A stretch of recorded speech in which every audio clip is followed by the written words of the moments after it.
तो कैसे आप सारे, उम्मीद करते हो बहुत बढ़िया होगे।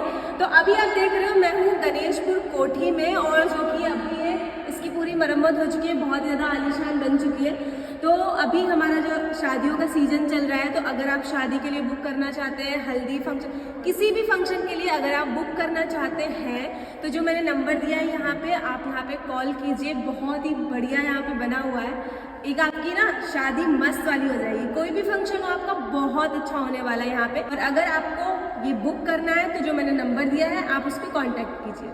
अमरपाल, खालसा महल, कपूरथला स्टेट, गणेशपुर। तो गाइज ये है कोठी के बाहर का व्यू, और ये है इधर पूरा ग्राउंड जो कि बहुत बड़ा है।